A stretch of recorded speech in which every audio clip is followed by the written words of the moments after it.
La religión judaica cuando llegó Jesús. La estructura del judaísmo en el Nuevo Testamento presenta unas diferencias considerables con la última vez que se observa en el Antiguo Testamento. ¿Qué pasó con las instituciones del judaísmo durante los 400 años de silencio? La sinagoga. Aunque la sinagoga nunca se menciona en el Antiguo Testamento, es obvio que empezó durante el cautiverio después del año 586 a.C.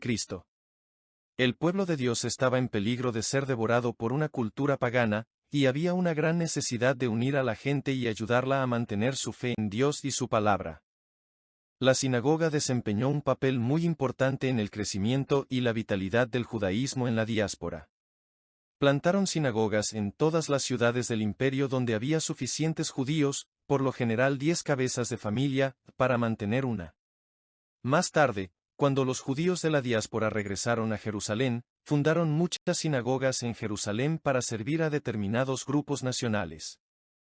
Esteban predicaba a Cristo en una o más de las sinagogas de los extranjeros, Hechos capítulo 6 versículo 9.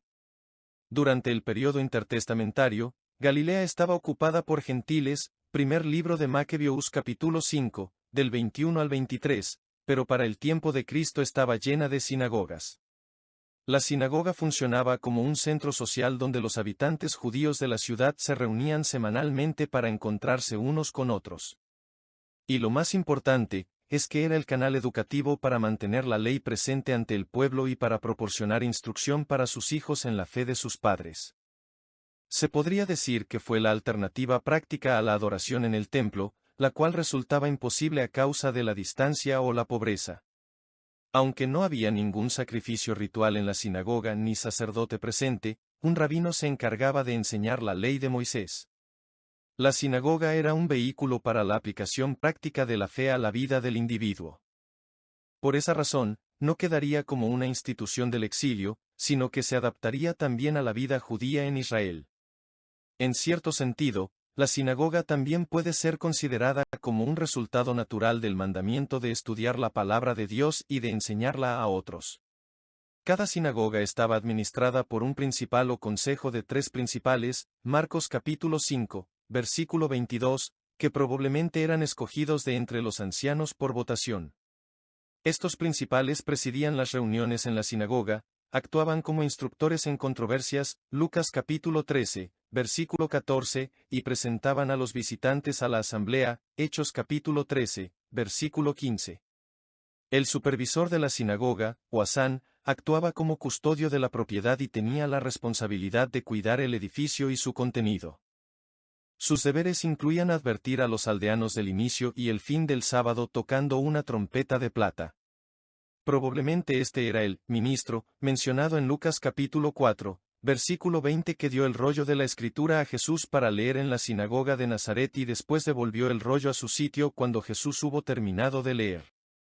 El asán, supervisor de la sinagoga, también enseñaba a los niños a leer y ayudaba al maestro de la escuela de la sinagoga. En general, las sinagogas eran estructuras sólidas de piedra, a menudo amuebladas lujosamente si la congregación tenía medios o si el patrocinador estaba bien acomodado. Cada sinagoga tenía los siguientes elementos que se utilizaban tanto en las antiguas sinagogas como en las modernas. Un arca que contenía los rollos de la ley. Una plataforma con un púlpito donde se leía la ley. Un candelabro de 7 lámparas, menoure. Unos bancos o asientos para la congregación. Orden de culto en la sinagoga. Los cultos de la sinagoga se llevaban a cabo en la mañana del sábado y también en 2 noches durante la semana, que era muy práctico para la gente que venía al mercado estos 2 días. El culto en la sinagoga comenzaba por recitar el credo judío o el Shema, oye, Israel, Jehová nuestro Dios, Jehová uno es. Y amarás a Jehová tu Dios de todo tu corazón, y de toda tu alma, y con todas tus fuerzas, Deuteronomio capítulo 6, del 4 al 5, acompañado de declaraciones de alabanza a Dios llamadas, Berajot, ya que éstas se inician con la palabra, bendito. Después del Shema había una oración ritual que cerraba dando a los miembros de la congregación la oportunidad para orar en silencio.